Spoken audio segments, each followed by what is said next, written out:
그래서 기록 시간입니다. 네. 수고했어요. 죄송합니다. 주역에 대해서는 제가 국보라고 자칭했는데 너무들 인기가 없네. 아니야. 그게 아니 우리 유튜브에서도 아니 글쎄 주로면 안 되는데. 옛날에 그러면 우리 유교로 우리나라 국비를 만들지 않은 역시 강독으로 하면서 시작을 하겠습니다.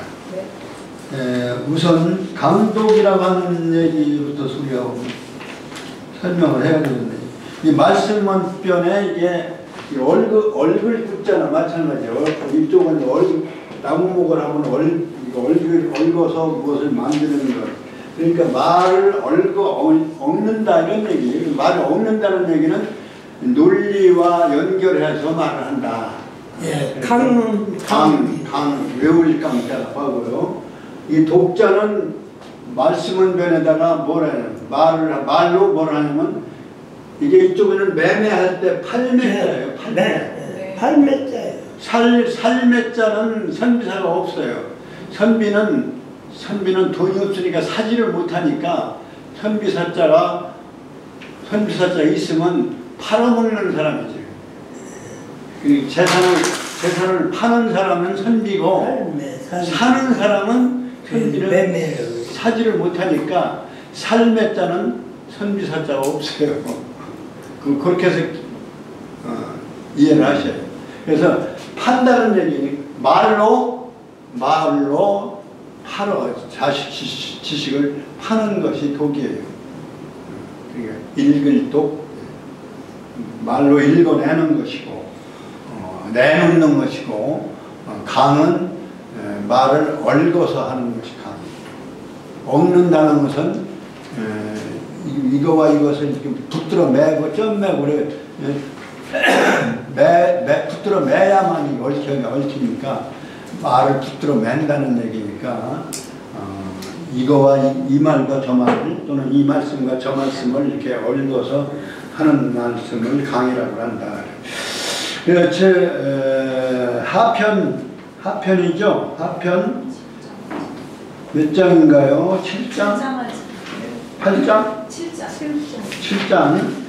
7장이면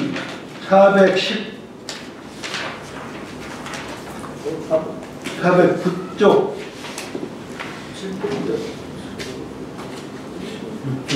409쪽인데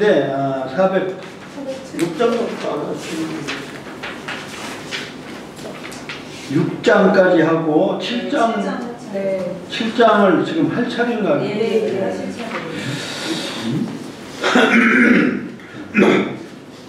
그럼 우리가 지난 시간의 기억을 좀 되살려내기 위해서 한번 읽도록 하겠습니다. 성독을 하겠습니다. 6장 건고는 자활, 건고는 기역지, 문양저. 뜻을 생각하시면서 기억을 되살려서 한번 읽어주시기 바랍니다. 자활, 건고는 기역지,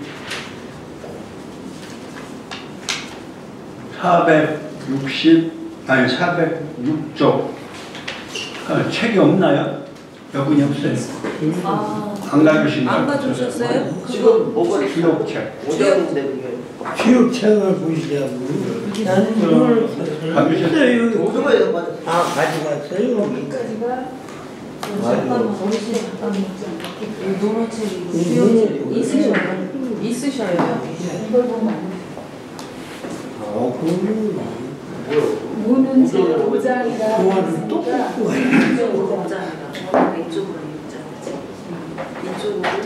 시작. 잘 건고는 기역지 문양저 거는 양무ля오 고는 음물량이 음양이 합덕하야 이 강유유체라 일체 천지지선하며 이통신명지덕하니 기칙명야 자비 불어라나 어계기류엔 기세세지 의안저 부역은 창왕이 천례하며 이미연 천유하며 당이 개의 당명하며 변물하며 정원하며 단산이 즉비의라 기칙명야 소하나 기취류야 대하며 기지원하며 기사문하며 기연이 고기중하며 기사 사이은나야 사이은나니 인니하야 이제 민행하야 이명실득지본이라 우는 제육자니라 건과 고는 역의 문임저 건은 양물이요 양의 물건이요 음은 음의 물건이니 고는 음의 물건이니 음과 양이 합덕하여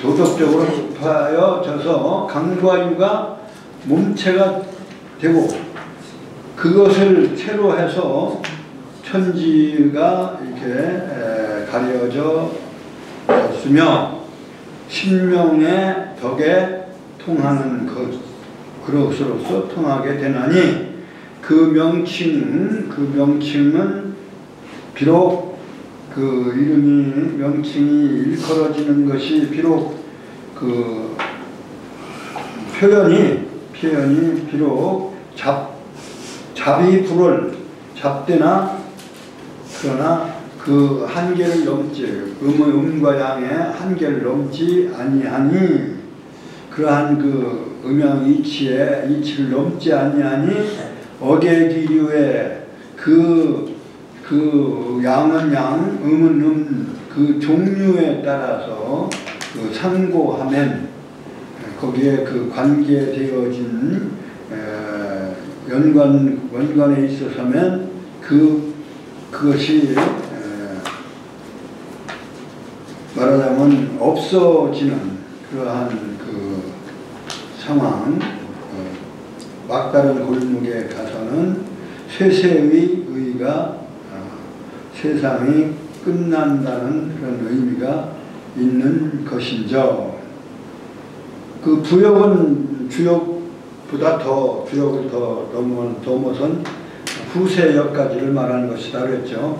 대저역이라고 하는 것은 과거를 빛내 창원 과거를 빛내서 미래를 살피는 것이며 작은 것이 드러나고 또 어두운 부분이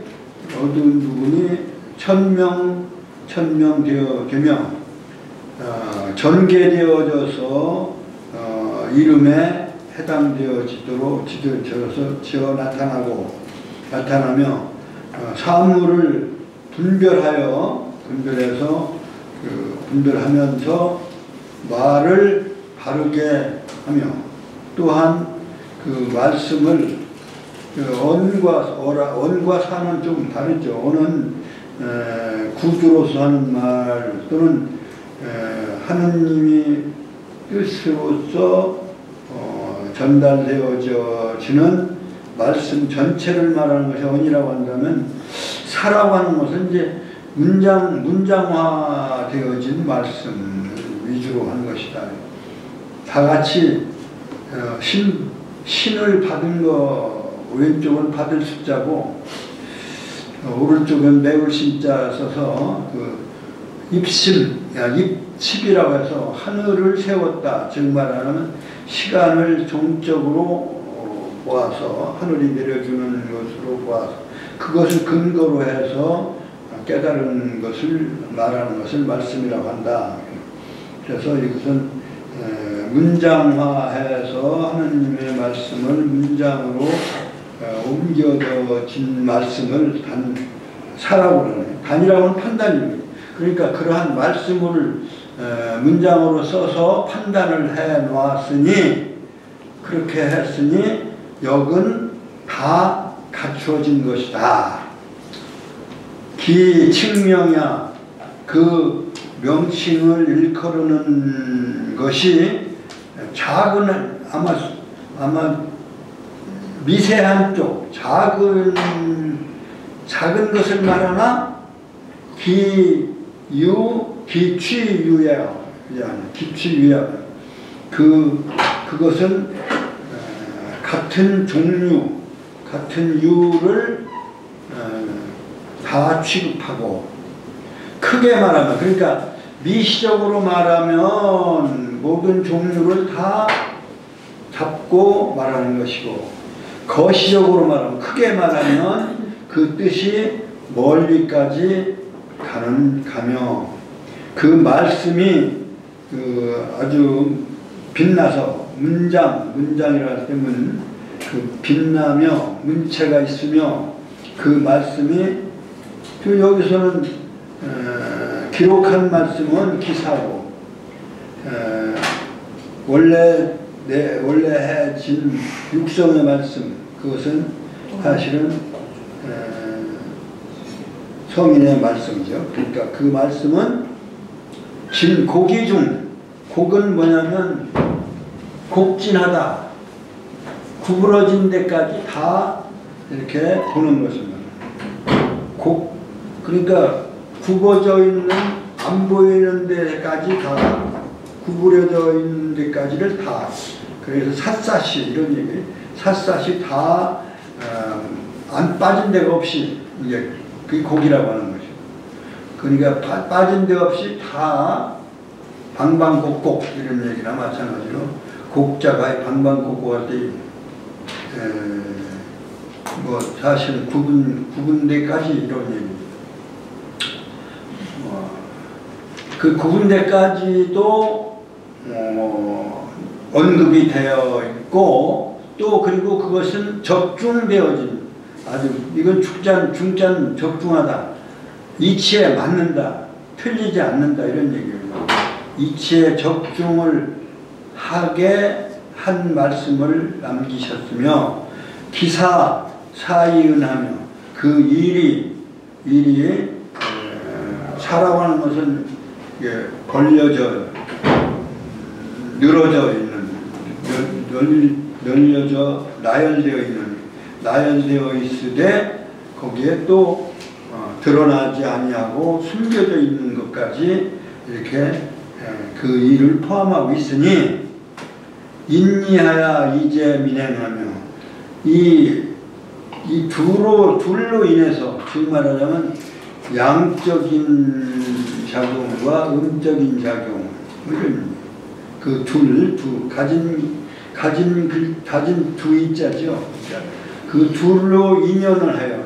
그 원인으로 해서 그 두 가지를 대소, 곡중, 그 다음에 사은, 이러한 두 가지 방면, 그것은 사실은 음과 양의 속성이니까 이 두 가지로 인해서, 두 가지 방향으로 인해서 이제 민행하니 백성들을 구제하여 백성들이 그 행동을 백성을 살아가는 생활을 구제를 해서 그러니까 그 길잡이가 되어서 이명 실득지고 득실 실득이라고 먼저 음양이라고 양음이라고 안 하고 음양이라고 말하듯이 득실이라고 안 하고 실득이라고 얘기를 해요. 여기는 부정적인 걸 먼저 얘기를 한 것이 이제 주역의 표현의 특징이 하나인 거예요. 그래서 실득의 보고, 말하자면 첩보할 때 보자고, 보고할 때 보자고, 보고서 할 때 보자고, 갚을 보자인데 알려주는 거. 그러니까 실과 득의 그 알려줌을 밝혀서, 그러니까 밝혀서 실득을 알려주는 것이다. 그게 여기, 그러니까 여기는 긍정적인 부분, 부정적인 부분, 양적인 부분, 음적인 부분, 드러난 부분, 드러나지 아니한 부분, 나타난 부분과 숨겨져 있는 부분, 이러한 모든 세계를 밝히는 거예요. 그렇게 해서 결국은 실득을 밝히는 거예요. 실득은 뭐 존망지추다 하죠. 존망과 실득은 뭐 같은 의미죠. 존재하고 없어지고 하는 존망지추, 존망, 실득.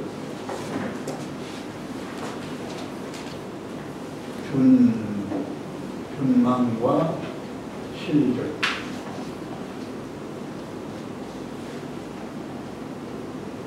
긍정적인 플러스 방향과 마이너스 방향, 이러한 정면과 부면, 정부, 뭐 이러한 상대적 세계, 이러한 걸 다 밝혀낸다 이런 얘기죠. 이명실득지보이라, 것이 이제 제6장이다. 이제 그 다음에 진도나갈 부분이 역지흥야 기여 중고 혼저 자격자 기유 우한혼저. 그러니까 여기에 전반에 대한 얘기를 하는 것이 계사인데, 계사 6장에서는 근본이 바로 두 가지의 긍정적, 부정적인 정부, 음양, 양과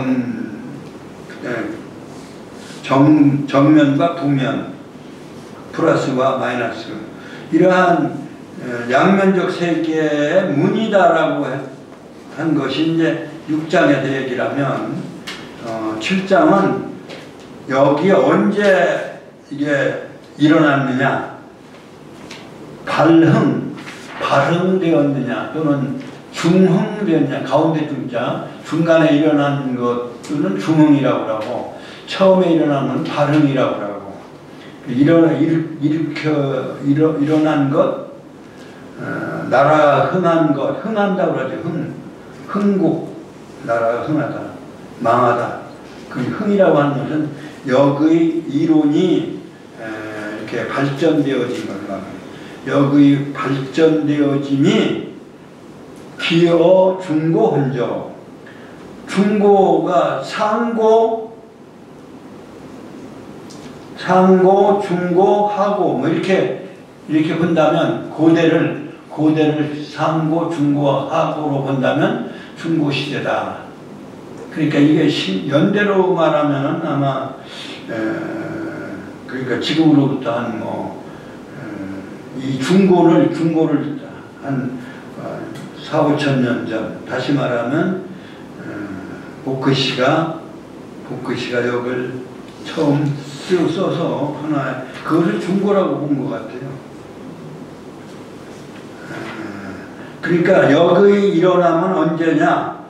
중고시대라고 볼 것인저, 자격자 기유 우하는저, 그 역을 지은 자는 성인이죠. 우천안에서를 한 거니까 우한, 걱정을 해서 인류 미래를 걱정해서 쓴 거니까 우한이죠. 우한이라고 하는 얘기는 그 걱정과 근심. 보통 사람은 자기 자신이 걱정만 하죠. 그런데 성인이니까 내세를 걱정. 인류로 군자의 세계에 군자의 내세가 걱정을 되었던 것이죠. 그러니까 성인인 그러한 걱정을, 내세에 대한 걱정을 한 거예요. 그러니까 이 역을 지은 분이 그리고 여기서 자라고 하는 것은 그때는 분이라고 해야 되겠죠. 자라고 하면 낮은 표현이 되는데 사실은 여기서는 자격자는 성인을 말하는 높은 분. 역을 지으신 분이 기우 우한한 자, 우한이 있으신 자. 우한은 집에 우한은 뭐 아픔, 건강이 나쁜 사람이 있는 경우를 우한이라고 하는 거고, 안사람이 아프면 내환이라고 해. 내환. 그런 말들을 요즘은 안 써요. 건강이 어떠시냐 뭐 이렇게 얘기하고 그냥 평준화해서 안녕하시냐 건강하시냐 이렇게 해서. 그런데 옛날에는 건강이 안 좋으면 우환이 있다고 이렇게 집에 우환이 있다고. 집에 그 집안에 우환이 있으면 그냥 집에 우환이라고 하지만 또 안에 있는 사람 안 사람이 우환이 있으면 내환이 어떠시냐 이렇게 이제 안부를 묻고 그랬는데 요즘 그걸 안 쓰는 말입니다만은 이 우환이라는 말이 그런 말인데 그런 말로 말하자면 축소된 말이고 인류에 대한 우환 이거는 바로 성인이 큰 우환이다 이렇게 보세요. 큰 걱정거리. 이대로 내버려 두면 인류가 타락을 해서 미개해지고 더욱더 전쟁하고 불행해질 것이다. 그러니 이걸 걱정해서 잘 인도해 주기 위해서 글을 쓴 거죠. 사실은 자격을 한 거예요. 이러므로 이런 걱정거리가 있었기 때문에 그 역을 쓴 것인데 역은 그러니까 이러므로 역은 여기는 말하면 이행하다. 발굴리자 약속을 이행하다 할 때 이자예요. 발굴리 실천하다. 실천하다는 뜻이죠. 발굴리자인데요.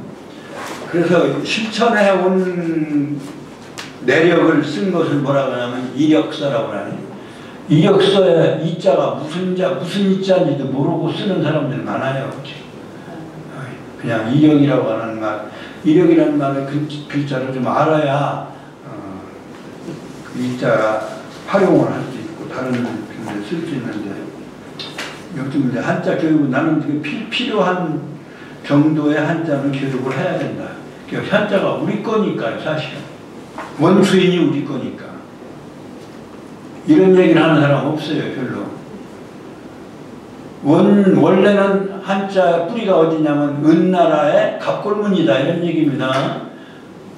갑골문을 만든 사람들이 은나라의 왕족이에요. 은나라의 지도자예요. 은나라는 동이족이다라고 하는 것은 이미 역사적으로 밝혀진 문제이기 때문에 이런 말을 할 수 있는 겁니다. 그것이 한대에 와서 또 예서, 초서, 아니 예서하고 그 다음에 뭐 전서 이런 과정을 거쳐가지고 한대에 와서 정자를 만들어냈어요. 그래서 한대에 만들었다 해서 한자라고 하지만 한문이라고 하지만 사실은 원주인은 동이족이다 이렇게 얘기를 할 수 있는 겁니다. 그래서 제가 말씀을 드리는 거예요. 한자 교육을 그러니까 우리 거니까 그리고 우리 또 역사상으로도 뭐 한 2000년 동안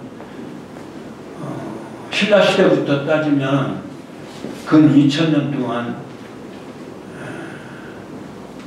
우리가 또 그걸 지켜왔기 때문에 우리 것이 된 거예요. 그러니까 중국 글이다라고 와서 내버릴 게 아니라 우리 것이니까 찾아올 것이고 또 우리 실생활에도 많이 쓰이고 있으니까 또 써야 될 필요가 있는 배워야 됩니다. 한자 교육 적어도 2000자, 1000자 이상 교육을 했으면 좋겠다라고 하는 것이. 그니 문화가 상향 평준화가 돼야지. 문화 평준화하기 위해서 이거 한자 사용을 없애고 한글 전용하다 보니까 하향으로 평준화됐어요. 그래서 지식인이나 문화인이 줄어들었다 이렇게 말해요. 근데 여기서 실천 이꾀예요. 여기서는 이꾀를 말하는 거예요, 사실. 건곤, 분몽, 수송, 사비, 소축이, 태비, 동인세유, 겸예, 수고, 임관, 서합비, 박봉, 무망, 대축이, 대과. 다시 말해주세요. 감리. 그러면 이꾀는 그러니까 어디에 있나요? 무슨 몇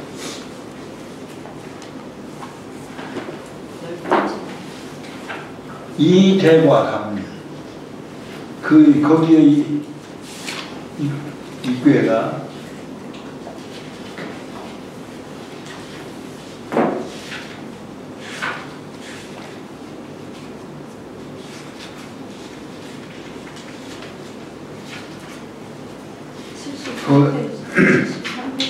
그 이자도 아니고요. 그 이자도 아니고 같은 이자인데 사망 돈대장 진명이 가인주 건해 손이 회구 출성. 73페이지. 여기 건곤 상근에 있죠. 상근에. 네. 3편. 건곤 등명 수송 사비 소축이 73페이지. 10번째. 네, 10번째인데. 10번째죠. 요거 내가 착각했는데 73쪽에 보면 이꾀가 있어요. 이꾀는 어떤 과 어떤 꾀가 모여 8개 어떤 꾀가 모여서 이루어졌냐면 하늘 건꾀와 그 다음에 태꾀 연못을 상징하는 꾀인 태꾀와 결합되어서 이루어진 천택 이꾀예요. 근데 여기 이 꾀는 그럼 여기에 등장하는 꾀가 이 건곤꾀 다음에 이제 이, 겸, 복, 항, 손, 입, 곤, 정, 그 다음에 손꾀, 중풍 손꾀. 9개죠. 하나, 둘, 셋, 넷, 다섯, 여섯, 일곱, 여덟, 아홉. 이것을 9개, 64개 중에 9개가 등장을 하는데 이것을 구덕괴라고 그래요. 9개, 9구자에다가 큰 덕자, 괴 덕성을 우리가 중요시해야 될 괴다 해서 구덕괴라고 그래요. 구덕괴에 대한 설명을 7장에서는 하고 있는 거죠. 그러니까 천택이괴는 덕의 인간의 덕성의 기초다, 기반이다, 터다. 인간 덕성은 이 실천의 이라고 하는 이꾀를 바탕으로 해서 성립이 되어지는 것이니 이것을 덕지기라고 한 것이다.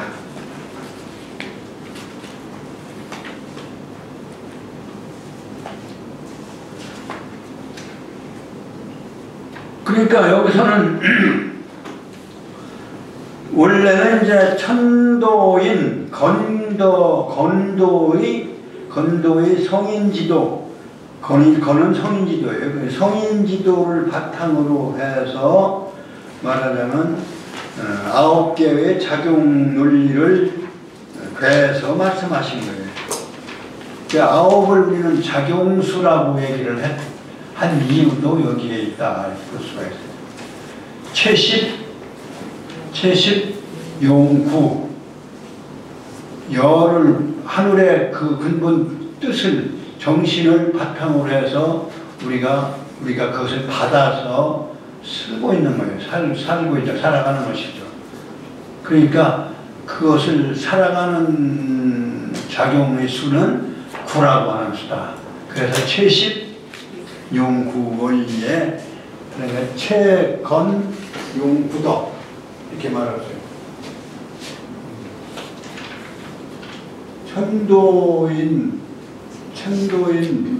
천도를 뭐라고 얘기하냐면 십으로 최십 용구. 그게 건을 채로 해서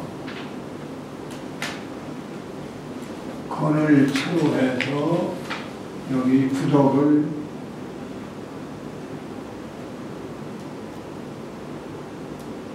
건이 채가 된다면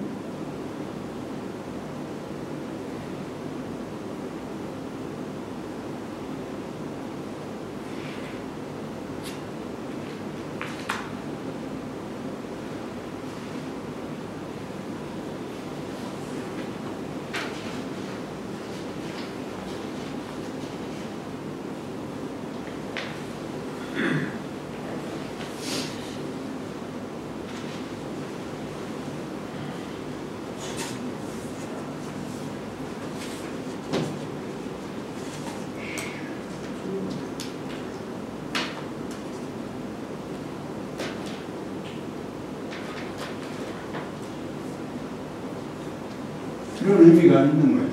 구덕계.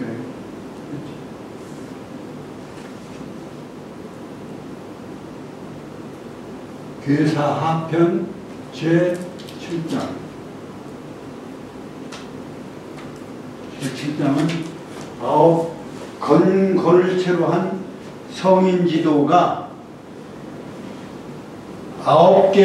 다음에 9개의 덕으로 실천되어지는 그러한 원리를 담고 있다. 이렇게 얘기할 수가 있습니다.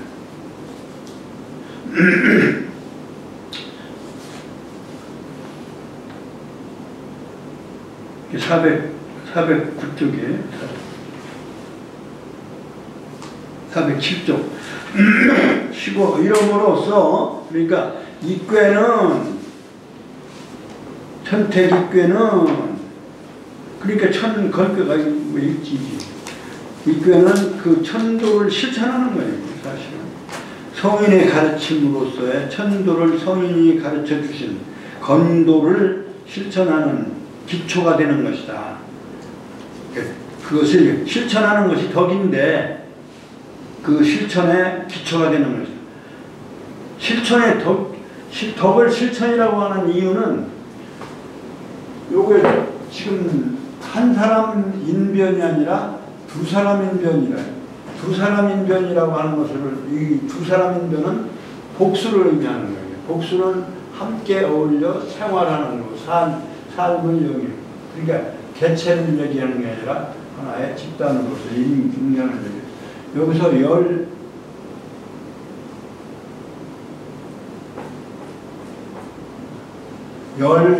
사람의 눈으로 봐도 하나로 이게 이 덕자는 요거 뭐 없애도 덕자예요. 직심 고든 마음이 덕이에요. 고든 마음을 실천하는 거예요. 덕은 실천인데 이게 이 두 사람이 같이 살아가면서 지키는 것이기 때문에 덕이라고 해요. 두 사람을 쓰는 거예요. 이렇게 행할 행자를 두 사람을 쓰는 것처럼 이 십사일심이라고 하고 십목일심이라고 할 수 있는 이 넷으로 오면 십사고 하나 같은 마음 14성인 공자까지 성인을 14시 15성인 중에 공자까지는 14번째니까 공자까지의 성인의 가르침을 하나의 마음 그러한 마음을 공자의 마음과 함께 따라서 그러한 마음으로 주어진 것이 주어진 것을 실천하는 덕이다. 이게 십목일심이라고. 요거 한일자는 요걸 하나 구부러진 걸 뼈낸 거예요. 그러니까 요 고들직자예요. 고들직 마음심. 십사일심이라고 하는 말은 직심이고 십목일심이라고 하는 말도 하여튼 직심이에요. 이게 새로 쓰면 이목자가 되고 가로 쓰면 십사가 되고 요건 가로서 전. 원래는 여기서 나온 거예요. 그래서 10사람의 눈으로 봐도 동일한 마음. 그게 도덕적 마음이에요. 그렇기 때문에 두 사람 이상이 같이 어울려서 하는 거기 때문에 여기는 실천의 의미를 갖는 거예요.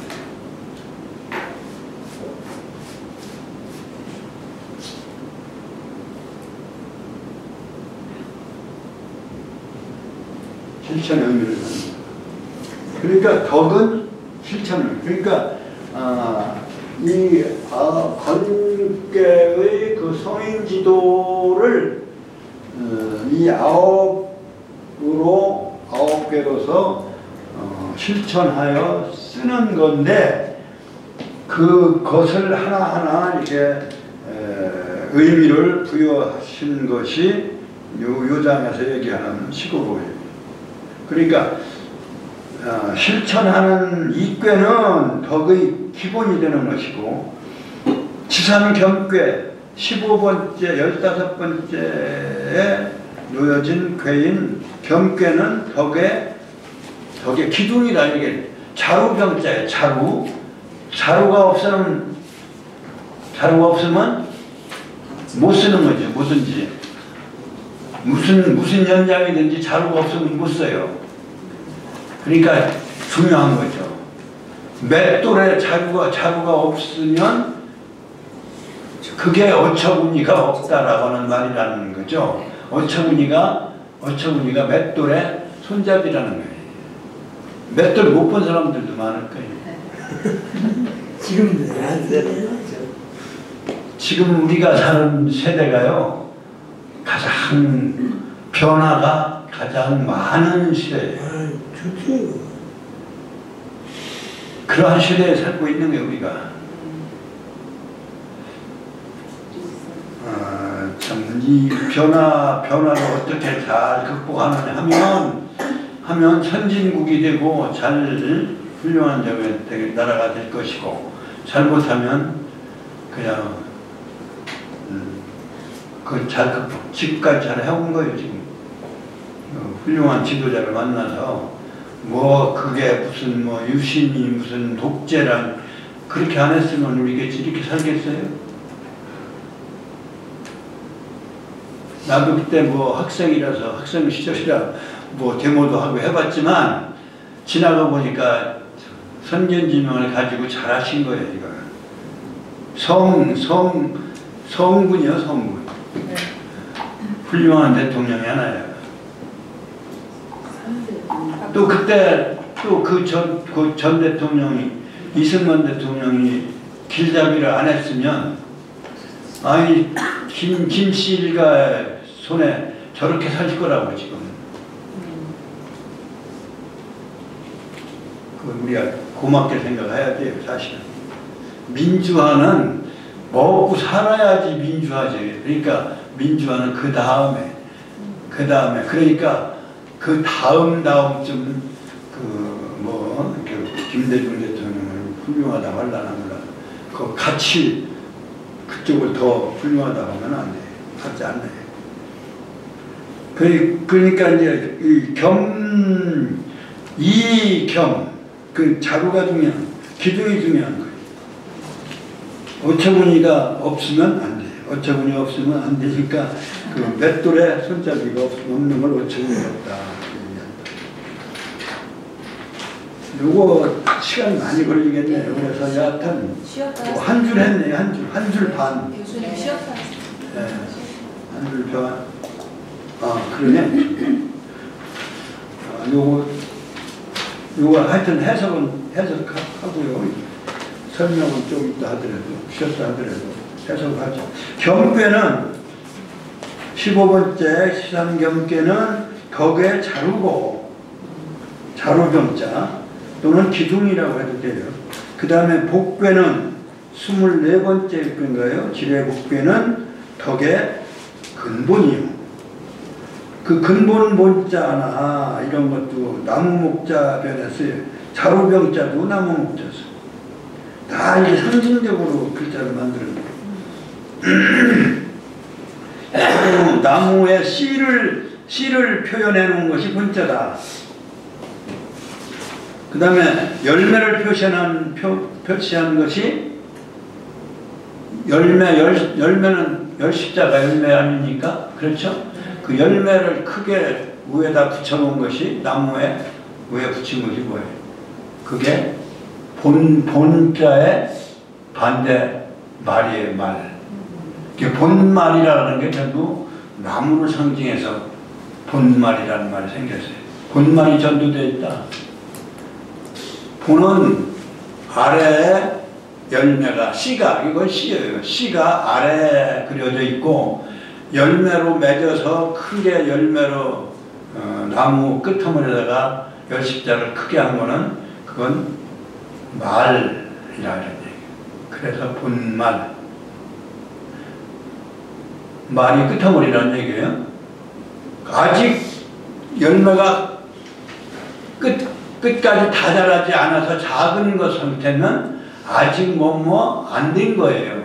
그래서 아직 아닐 미자예요. 그 나무 목자 하나 가지고 나무 목자하고 한일자 열십자 가지고 세 글자를 풀이하면 그럴듯하잖아요. 그러니까 한자는 그 모양 자체에서 우리가 뜻을 알 수가 있는 뜻글자이기 때문에 그만큼 사고의 폭이 넓어질 수 있다. 그러니까 언어 생활에 있어서 우리가 한자를 우리는 남의 것이다라고 생각하지만 우리 것이니까 우리 것으로 사실 써도 된다.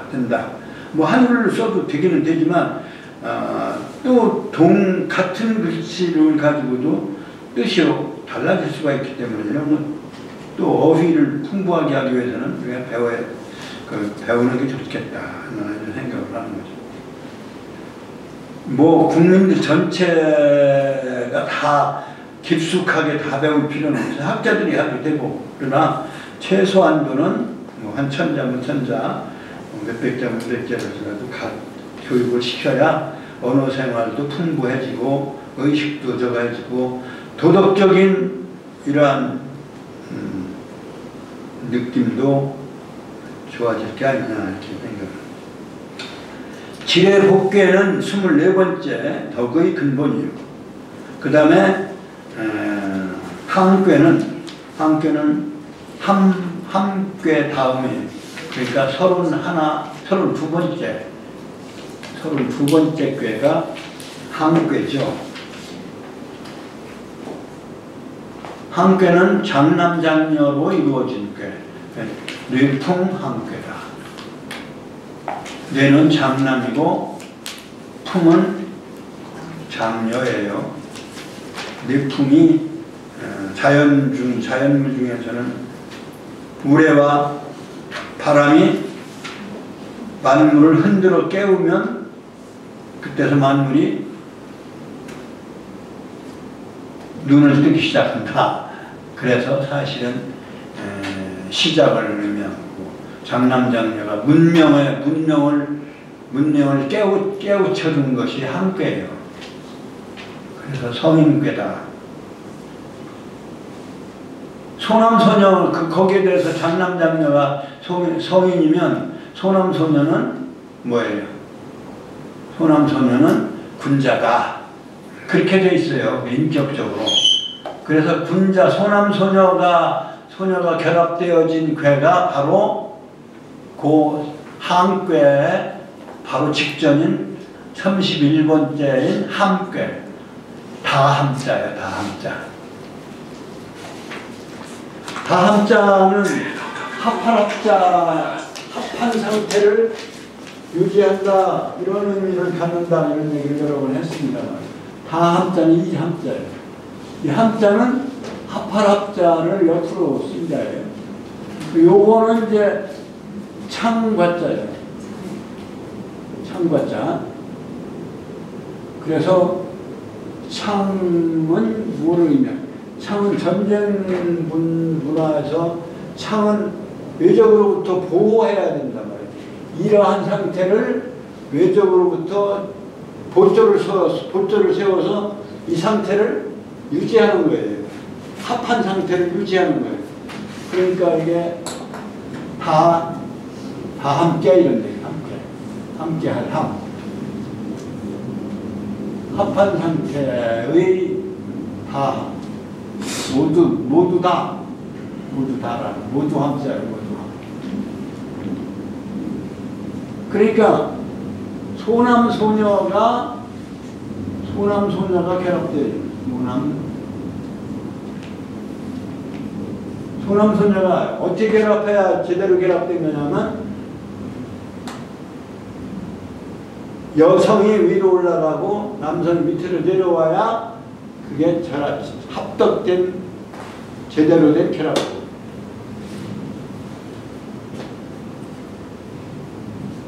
해, 간,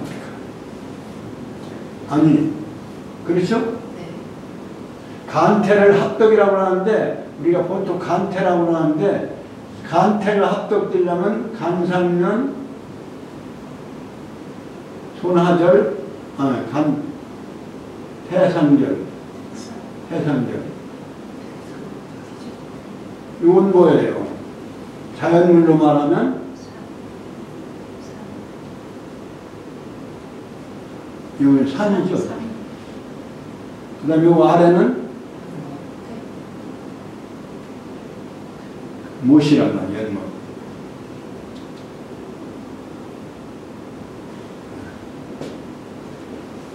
산은 왜 있고 무슨 이렇게 원래가 이렇게 되어 있는데 이것이 작용을 하려면 이렇게 있으면은 양은 양에서 위에 그냥 양대로 음은 음대로 밑에 있어서 서로가 작용을 오고 가는 작용을 안 한 상태예요.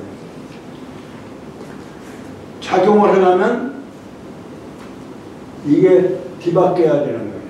음이 위로 올라가고 양이 그래서 택산 함께. 산택은 뭐예요? 산택. 이건 남자는 위에서 그냥 남자대로 그냥 있고 작용을 안 하고 할 일 안 하고 여자는 소녀는 소녀대로 할 일 안 하면은 뭐가 되면 그건 산택 손계예요. 산택은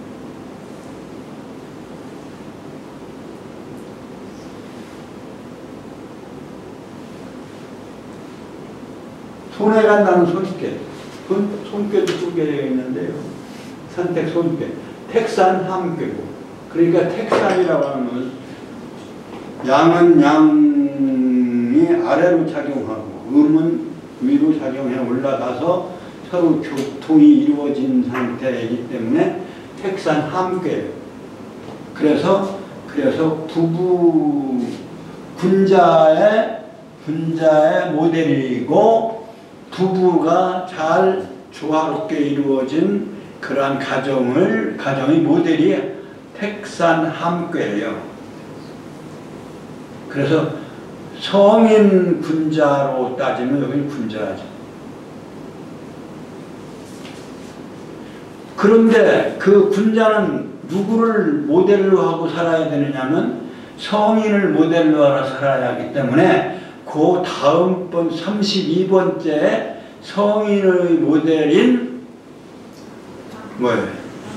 거기는 음양이 작용하는 게 아니라 다 이미 다 끝나서 할 일이 끝난 하나의 원리이기 때문에 장남이 위에 있고 장녀가 밑에 있는 궤예요. 장남은 진궤고 우레고 그 다음에 장녀는 바람이 풍이란 말이에요. 손이란 말이죠. 그래서 뭐예요? 뇌풍 항궤예요. 그건 하나의 원리이기 때문에 작용하는 현상이 아니라 원리이기 때문에 양이 위에 있고 음이 밑에 있는 거예요. 장남인 양이 위에 있고 장녀인 음이 밑에 있어서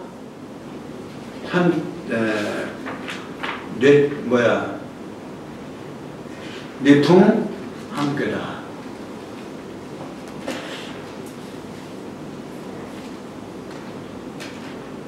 그것이 뒤바뀌면은 안 돼요.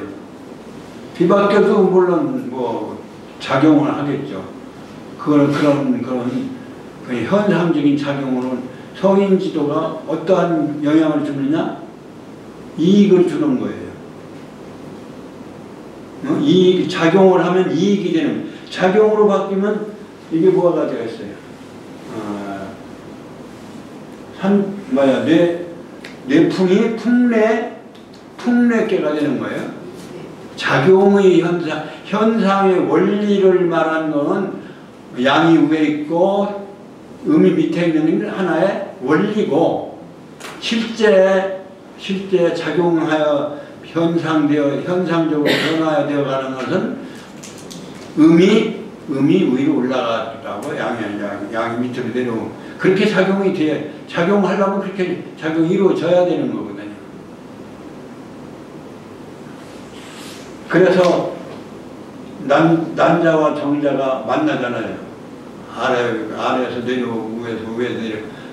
그 작용해서 만나서 아이를 낳는 것처럼 그 작용되어진 상태가 바로 함이고, 이건 원리는 하늘 위에 있고 땅에 밑에 있는, 양이 위에 있고 땅이 음이 밑에 있는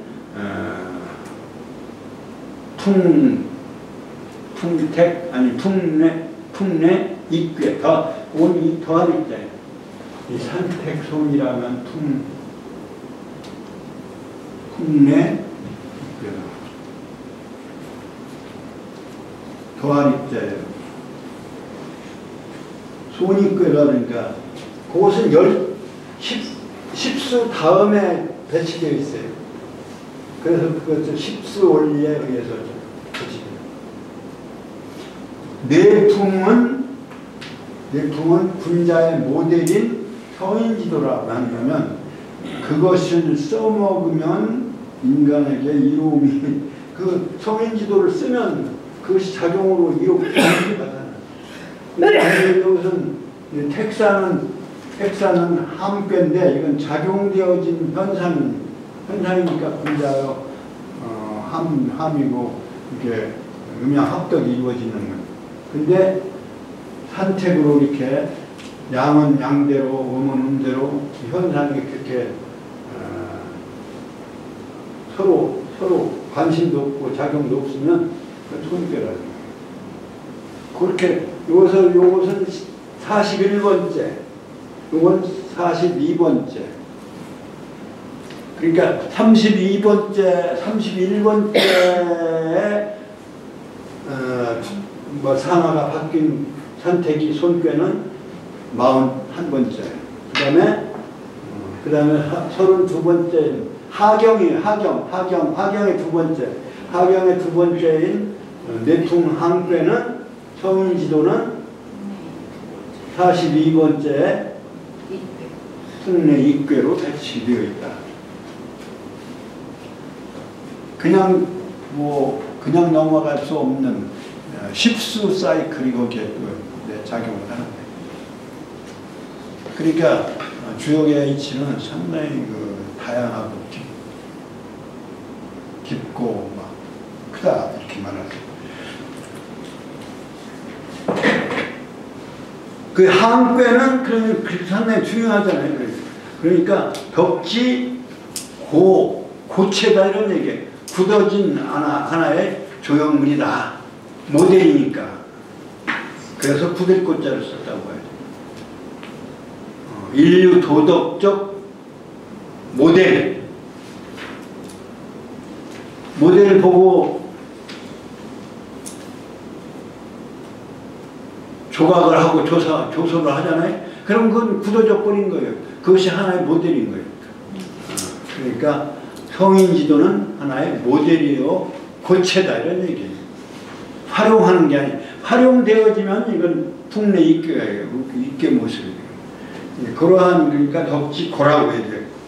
그 다음에 손익이 등장하네요. 손괴는 덕의 그러니까 이렇게 되면 잘못되어지는 거니까 어떻게 해야 돼요? 수양을 해야죠. 그러니까 덕의 수양. 덕을 닦아 이렇게 자꾸 덜어지고 손해 가고 그 덕이 흠결이 생기고 덕이 무너지고 그러면은 도덕이 무너지면 안 되니까 그걸 수양을 해야 돼. 닦아야 돼. 그 다음에 이건 덕에 이익이 돼서 넘치니까 여유가 있는 거죠. 덕의 여유를 표현하는 것입니다.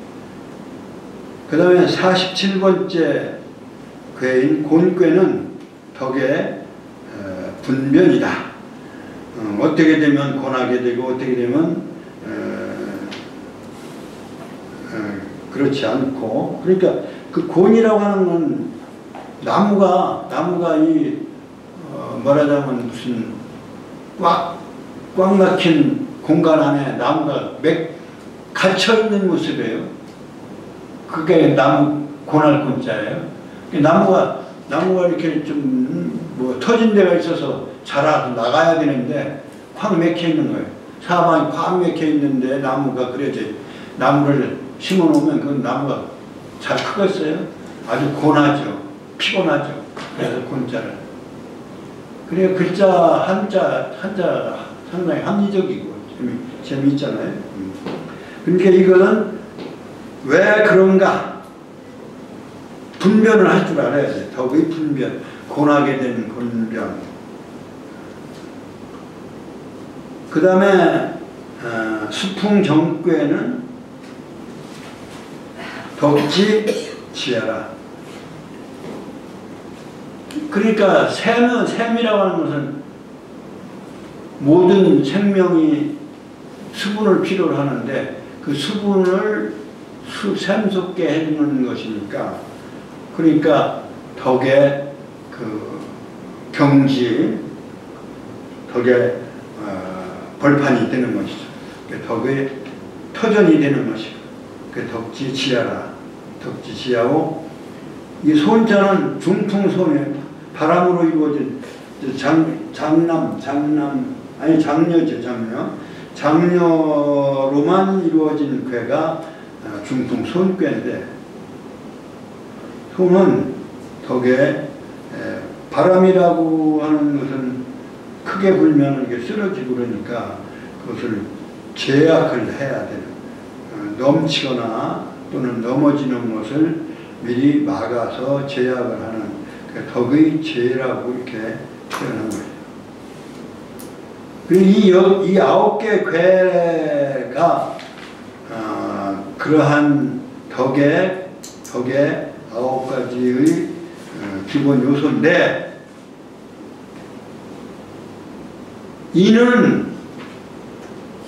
그럼 이는 뭐냐? 그 조화의 지극한 상태. 그러니까 실천을 해서 그 성인의 가르침을 잘 거기에 그 화합을 해서 거기에 성인의 가르침에 이르는 것, 또는 지극한 상황, 둘 다 가능하죠. 그 다음에 경괴는 욕투대 겸의 존이광이다. 겸손하면 결과적으로 어떻게 되냐면 존경을 받으면서 빛나게 되는 것이다. 겸손이 중요한 거예요. 근데 서양의 정치로는 겸손이 없어요. 내가 잘났다, 내가 힘있고, 그 힘으로만 해야만, 힘으로밖에 안 되니까, 힘으로밖에 안 된다고 보기 때문에 그것을 뭘로 견제하느냐? 법으로 견제하느냐. 그래서 저는 그렇게, 서구 문화는 법 중심 문화다. 동양 문화는 예 중심 문화다. 예를 중요시한다. 다 같은 질서는 질서인데 이거는 자율적 질서요. 예라고 하는 것은 상대를 배려해서 스스로 자기의 행동을 제약하면서 남을 받들어 위해주는 것이 예라고 한다면,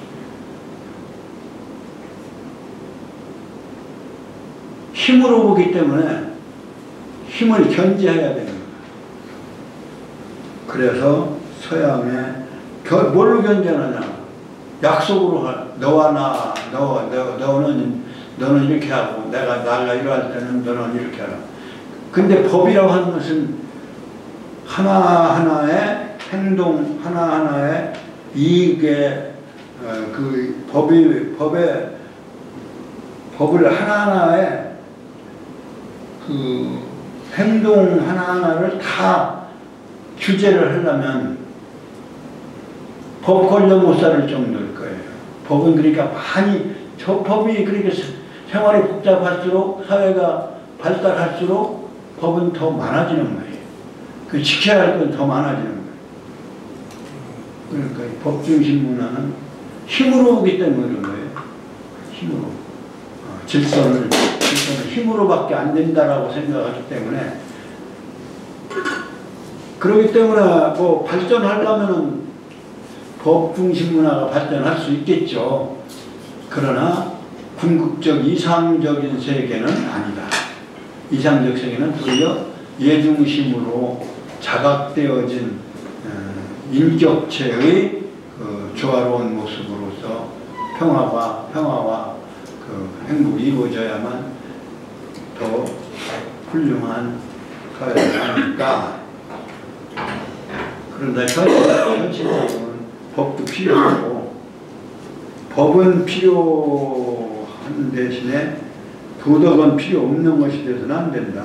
그러니까 덕이 주가 되듯이 법이 그것을 보완하는 작업을 해야 하는 것처럼 얘가 그것이 주가 되고 법은 그것을 보완하는 정도로 역할을 해야만 더 좋은 바람직한 사회가 아닐까 이렇게 생각을 하는 거지. 그러니까 겸손은 남을 높여주고 그러면서 자기 자신도 또 빛나는 것이죠. 복은 회복한 복잖아요. 회복, 질의 복. 양이 다 마지막까지 가서 산지 박괴가 되었다가 그것이 양이 마지막까지 올라갔다가 그것마저 없어지면 곤괴가 되죠. 예. 이게 곤괴 지란 말이죠. 양이 마지막에 하나 있는 거예요. 이게 산이잖아요. 팔간산, 팔간산. 산년, 산이란 말이죠. 여기는 땅이란 말이죠. 산지. 이게 양이 다 없어지고 마지막에 하나 남아있어요. 다 뺏겨져 없어졌다 해서 이게 박자예요. 박은 이게 박제 만들 때 박자 이게 뻗길 박자, 살 벗겨내는 사 껍질을 벗길 박자예요. 그 산지 밖에 다 양이 다 벗겨져 없어진 요것이 이제 이것까지 없어진 꾀를 곤꾀가 되는 거예요. 근데 이것이 양이 다 없어졌다가 다시 아래에 양이 하나 생겨나는 것, 이게 이제 복괴예요. 양이 이게 하나 소리. 질의 복괴. 그래서 이걸 지라고 하고 이걸 뇌라고 해요. 진하련이니까 질의 복괴라고 합니다. 도덕적인 것도 도덕적인 그 마음이 되돌아 회복되어진 그런 의미가 되는 거예요. 그래서 덕지 뭐라고 그래야 되나요? 덕지 본이다 이렇게 근본이다 이렇게 얘기했잖아요. 그러니까 복은 처음에 양이 처음에 시작했으니까 작잖아요. 그러나 그것이 변화물 전체를 이게 분별해내는 그러한 씨앗이 되는 것이다.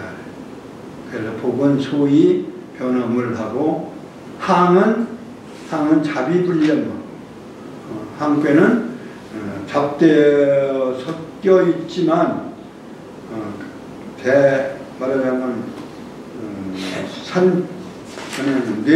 뇌풍이 섞여 있는 것 같지만 이것은 그 싫어하지 않는다라는 건 원리니까 서로 싫어하지 않고 잘 굳어있는 음양이 장남장녀가 이렇게 잘 제 위치에 있어 서로 잡대는 섞였다는 얘기인데 섞여 있지만 서로 싫어하지 않고 이렇게 하나의 원리로서 이루어진 것이다. 그러니까 오래 영원성을 가지는 거죠. 영원성의 진리, 항구한 진리. 그 다음에 소는 선남이 후이요. 여기서는 어려울 난자니까 여기는 그 다음에 글자는 바꾸력자가 아니고 어려운 그 반대가 쉬운 거 아니에요? 쉬운 이루.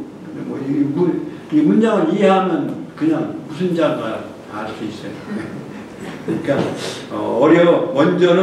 먼저는 어려움을 겪었지만 뒤에는 쉬워지는 그것이 처음에 없어지려면 말하자면 어렵지만 그러나 다 없어지고 나면 도리어 이제 쉬운 상태가 되고 익은 장유의 불설 길게 더해진다는 여유가 길게 가는데 그러나 그것을 더 베풀지는 않냐.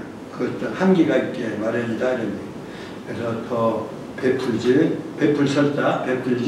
아니한 상태가 되고 곤변은 궁이 통하고 처음에는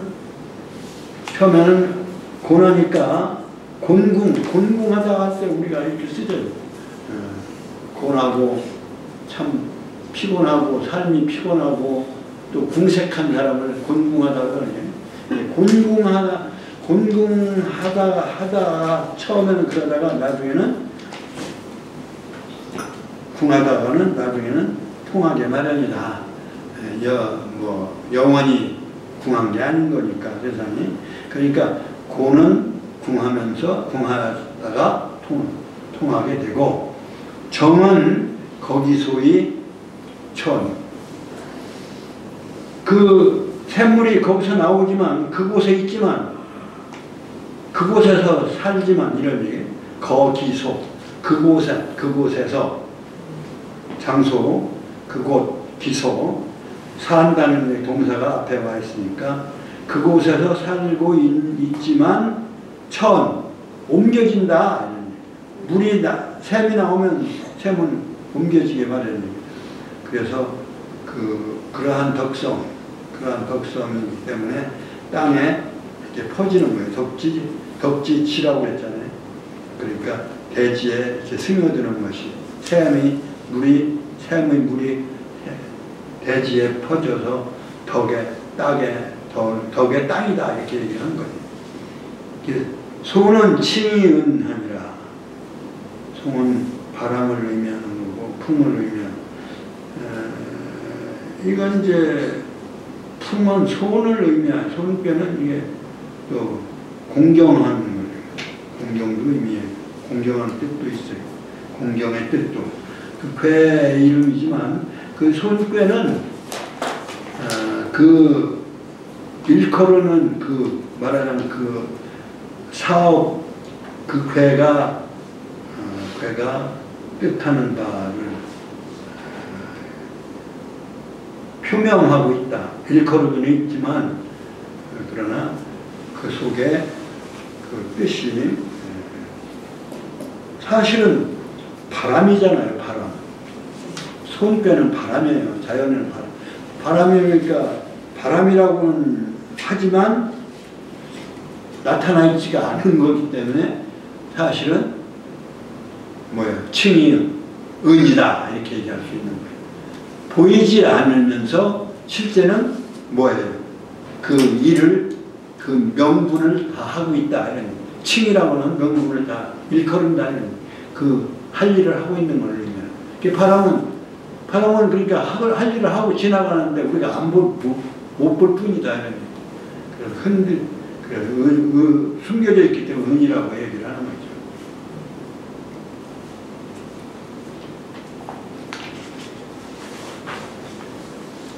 좀 쉬었다 간다는 게 그냥 어떻게 할까요? 그냥 한 15분, 20분 하고 그냥 쉴까요? 아니요. 쉬었다 하세요.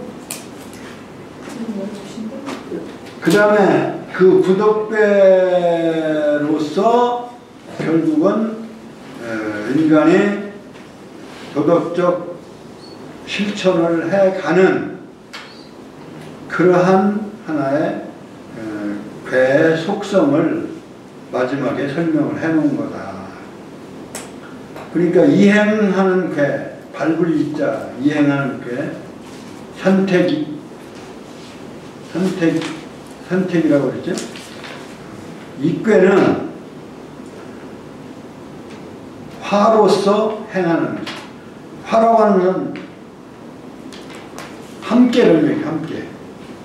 화합. 이게 벼화변의 입구자죠? 네. 농사져서 혼자 먹는 게 아니라 입으로 나눠 먹는다. 그래야만 화목한 거예요. 그래서 화합자는 입구자를 했다. 그런데 그 실천은 화합하는 정신에서 실천해야지 화로서 실천하지 않으면 그건 투쟁이 그 속에 싸우기가 마련이 나중에는. 그래, 화목한 마음으로 실천을 화목하여 실천해야 함께 단결이 돼서 실천해야지 행동해야지 그 화합이 안 이루어지면 그 이행되어지는 행동은 그건 이가 아니다 이렇게 투쟁하고 싸우게 되는 거예요. 겸이제리야 겸손함으로써 예를 만드는 거예요. 앞에 해석은 이로써 이렇게 돼요. 이로써 행동을 화합하게 하고 겸손으로써 이렇게 그 글자 순서 해석을 해도 상관없어요. 겸손으로써 예를 마름질하고 예를 만들고 제조하고 보기자 짓고 그 회복하는 그 근본에 대한 회복하는 마음으로써 스스로를 깨닫게 되고 지식한다 안다. 그 지식은 정확해야 돼. 오른편의 입구자는 그 입이 아니라 여기는 관역을 의미하는 거야. 그 왼쪽에는 화살시자니까 화살을 그린 거고요. 그 화살이 관역에 딱 맞아야만 그래야만 그것이 제대로 써진 거예요. 그러니까 지식도 정확해야 된다. 뜻에서 직자는 화살을 해다 관역을 정확하게 맞춰야 되는 그런 글자로 만들어진 것이다. 이렇게 해석을 하는 거죠. 그건 제 해석입니다. 그 다음에 항이 일떡호. 항은 아까 얘기한 대로 장남장녀로 상징되어진 인류의 장남장녀. 그러니까 인류 역사상 제일 먼저 태어난 장남장녀가 성인이다. 이렇게 우리가 비유되어지는 거예요.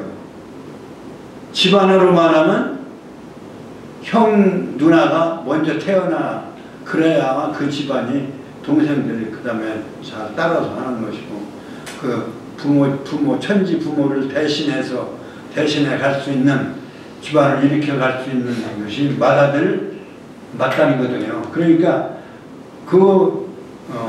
항괴는 장남장녀 즉 인류의 장남장녀가 뭐냐? 인류의 큰아들, 인류의 큰딸이 바로 성인이다. 그것으로 이루어진 그 원리로서 표현되어진 그 이름이 항괴인데, 그 항은 어느 때는 그 진리가 맞고 어느 때는 진리가 안 맞는다고 하면 그 항상성이 없는 거죠. 언제나 참일 때 그 항이라고 해요. 그러니까 언제나 참의 성인의 도리로서 덕을 한결같이 이끌어가는 것이다. 일덕, 그 도덕성을 한결같이 이끌어가는 것이고, 그러니까 이론력이 하나라는 명사의 뜻이 아니라 한결같이 이끌어간다라고 하는 동사의 의미가 있는 거예요. 손이 원했고, 손꾀는 뭐 31번 택산 함께 산택 손꾀라, 그것이 뒤바뀌어서 소남소녀는 원리가 아니기 때문에 후처 살아가는 실존하는 군자이기 때문에 군자의 모습은 뒤바뀌면 안 돼요. 아주 잘 조화롭게 작용을, 음은 아래 위로 올라가 작용하고, 양은 아래로 작용하는 정상적인 작용을 그래야만 되는데, 그렇지 않으면 손실이 가져오는 거예요. 손해 싸우게 되고 그런 거죠, 말하자면. 그래서 손꾀로서는 해로움이 멀리까지 가게 된다.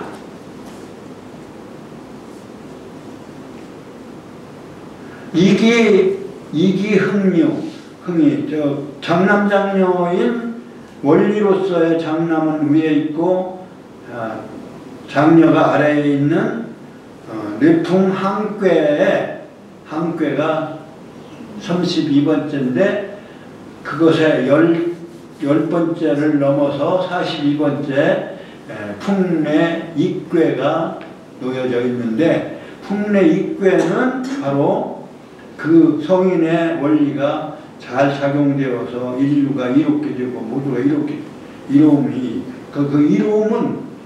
이로움으로써 그 구체적인 요 더하릭자는 이익이라는 뜻의 이익인데, 더하면 얘기하는 거고, 이라고 하는 것은 이제 벼를 낫으로 칼로 베는 것, 베어서 이로움이 이루어지는 거죠. 그러니까 그 이로움은 실제적인 물질적 이로움까지를 포함하는 것이 이란 말이죠.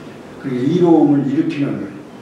그 이익은 원래는 이게 위에 있는 거 8팔, 한일 8팔 이렇게 그렇게 쓰여 있지만, 그런 글자가 원래는 아니고 이 글자예요, 이 글자. 요거 뭔 자냐면 물숫자를 옆으로 놓은 것이 이게 요거를 8판로 하고요, 8판로 했지만, 이게 이 글자예요. 이게 무슨 꾀냐면 물을 상징하는 감꾀죠. 감중년. 근데 이 밑에 있는 것은 이건 그릇 맹자예요. 세숫대 같은 그릇을 말하는 거예요. 그릇에 물이 이렇게 더 부어지는 형태. 그러니까 더해지는 거죠. 물이 더 이렇게 고요.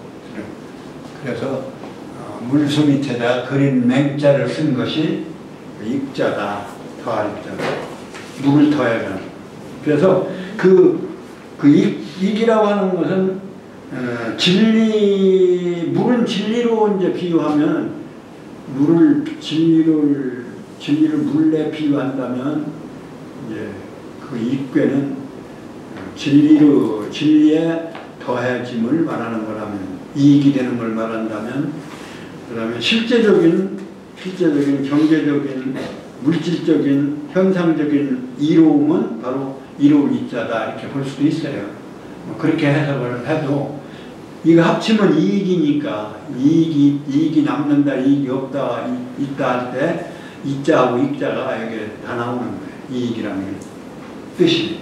그러니까 이익이라는 단어가 여기서 나오는 거예요.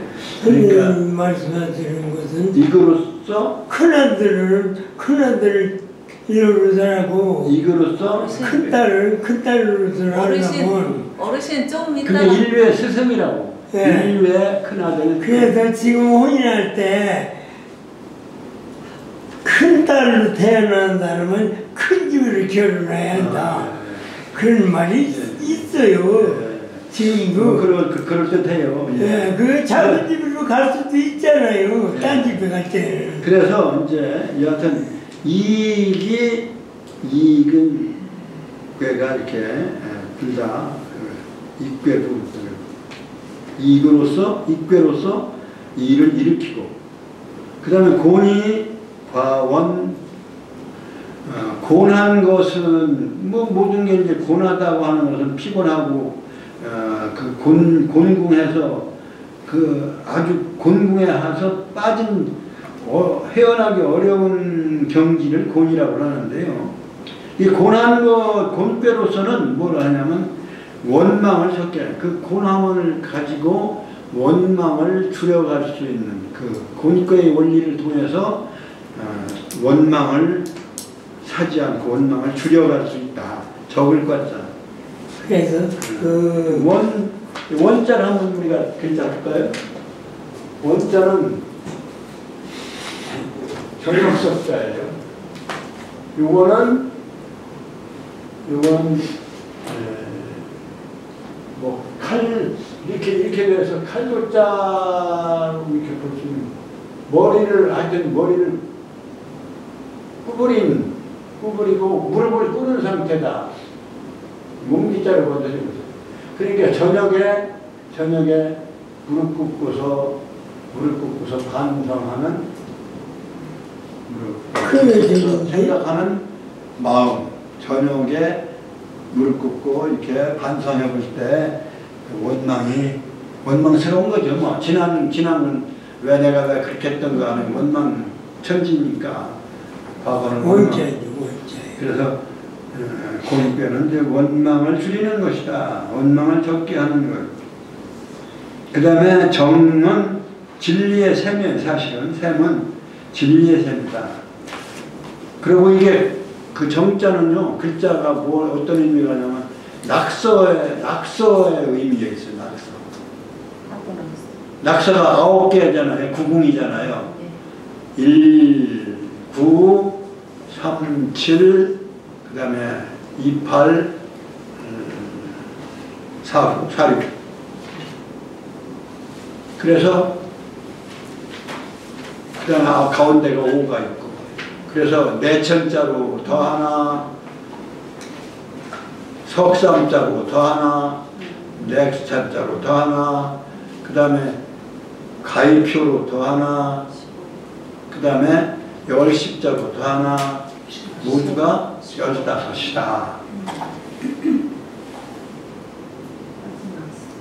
15은 뭐냐면 낙서의 중심수예요.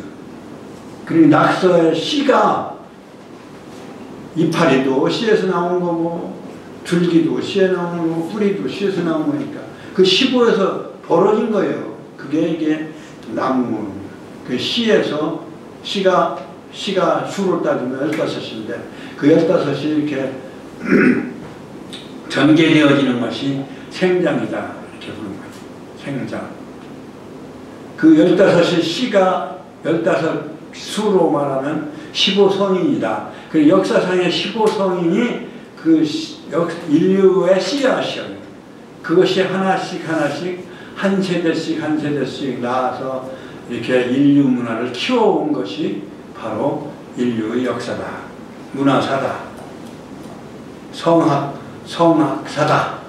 그게 이제 주역이 담고 있는 15성통의 역사다.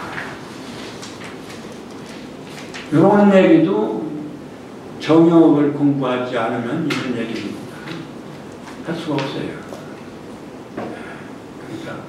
그러니까 아까 이제 우리가 시작하기 전에 선우천에 대한 얘기를 좀 하긴 했지만,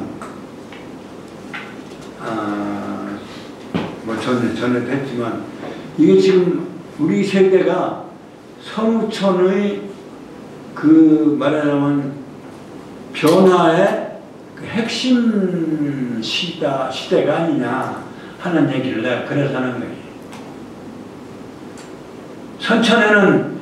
선천에는 농사만 지면 먹고 살았지만 후천은 여러 가지가 변화해서 뭐 농사만 가지고는 안 돼. 도리어 농사하는 사람은 가난해. 그 사회가 여러 가지 막 변화를 해요. 선천에는 여존 남비를 했다. 남존여비를 했다. 이렇게 하지만 후천에는 여존 남비를 되는 여자가 더 높게 되겠어요.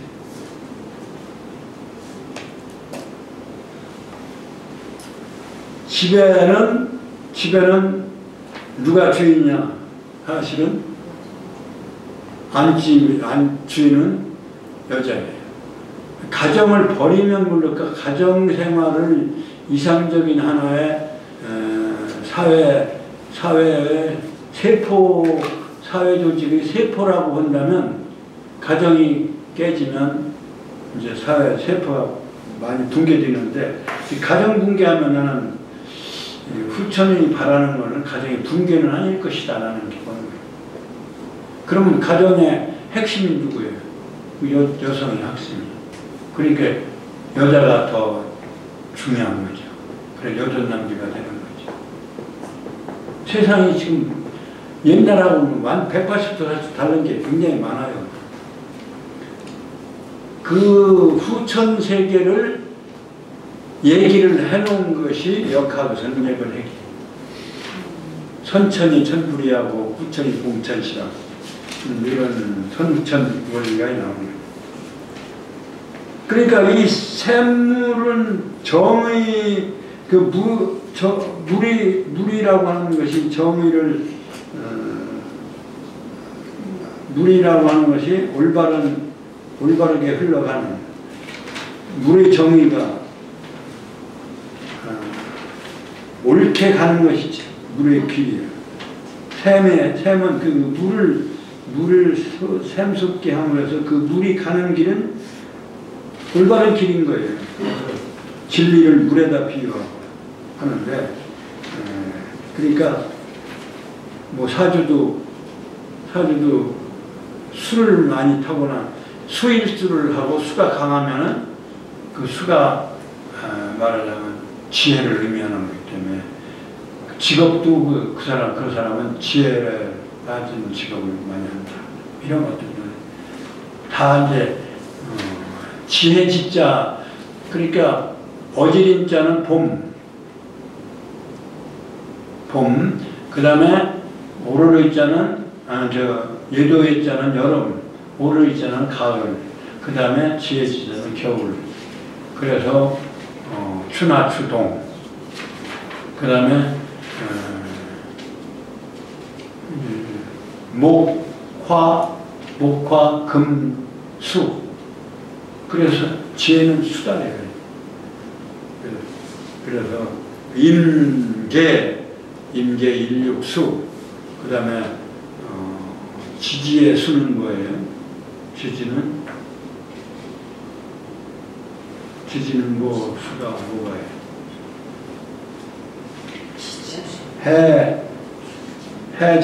해자가 수죠. 해자 축, 인묘진, 사오미, 신유술. 그러니까 다 그 논리가 그 안에 들어있는 것이에요. 그러니까 여기서 물은 샘으로서 진리의 샘이 돼서 의로움을 구별해주는 그 지혜의 샘이 의롭고 의롭지 않은 것을 구별해준다. 이런 얘기예요. 이 변의. 그 다음에 소니 행관. 손괴는 바람, 권력은 바람이나 마찬가지로 이렇게 생물을 막 쓰러뜨릴 수 있고, 풀을 초상지 풍이면 필언이라고 이렇게 하는 말이 나오듯이 바람은 성인의 덕이요, 풀은 소인의 심성이다. 그러니까 초상지평이면 풀언, 초상지풍이면 필언이라. 그 초원에 바람이 불면 풀은 거기에 쓸려지게 마련이다. 그러니까 그 성인의 바람이 불면 이 군자의 말한 백성들은 군자나 마찬가지. 군자는 그 바람의 덕을 보가서 그것이 휩쓸리는 거예요. 그래서 바람으로 비유하는 거예요. 바람은 그러니까 거기에 하나의 풍속이라고 하는데 바람이죠. 풍속도 그 하나의 민속의 바람이에요. 그 도덕적 심성의 바탕을 한 그 바람에 의해서 그 세속적인 일이 생겨나는 거니까. 그래서 풍속이라는 거예요. 풍자를 비유를 하는 거죠. 그게 풍은 뭐냐? 그 성인의 힘, 성인의 권리, 권한, 권력, 힘, 이런 걸로 이제 비유되는 거예요. 그래서 풍으로서 그 권을 행사하는. 그럴 때 그 권을 잘못 행사하면 안 되는 거예요. 그러니까 좋은 일을 하게 하는 그러한 힘으로 작용을 하는 것이다. 오늘 이제 7장, 몇 가지 7장을, 그러니까 쉬지 않고 연속해서 7장을 했습니다. 7장은 여기서 말씀드린 바와 같이 천도를 건도라고 한다면 건도를 채로한 하나의 64궤 전체의 흐름의 작용을 주관하는 거지만 그 중에서도 9개의 대표적인 궤를 말하자면 공자께서 덕에 비유해서 말씀을 해놓고 그것이 결과에 가서는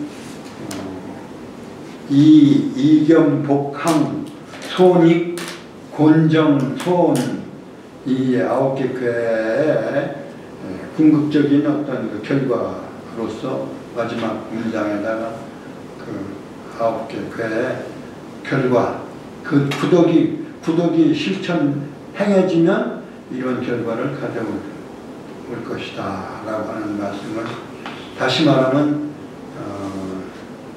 음양의 이치를 궤로서 상징하고 그 궤를 인간의 인도로서 이렇게 밝혀놓은 주역의 하나의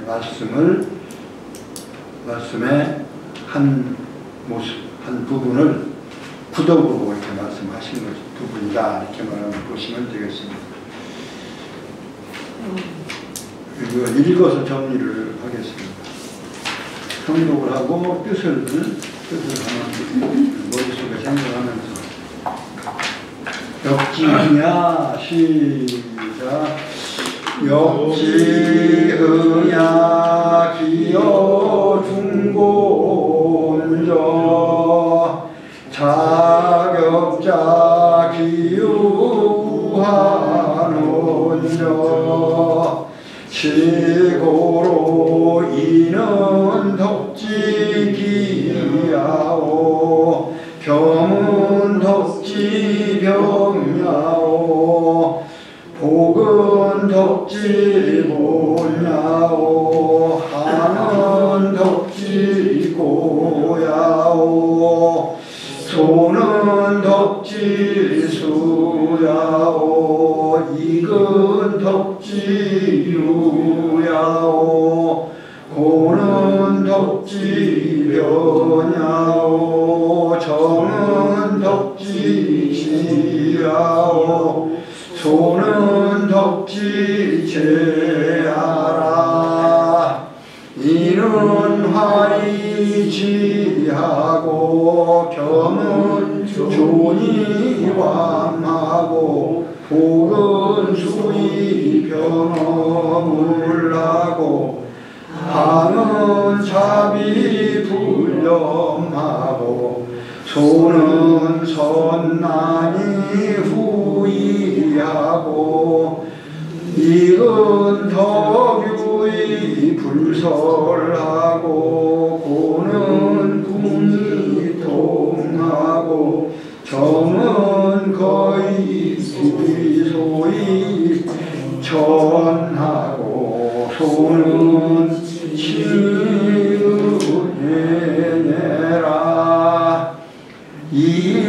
이화행코 겸이 제코 복이 자지코 항의의 일덕코 소이 원해코 이기 응이코 곤이 과원코 정이 변의코 손이 행권하니라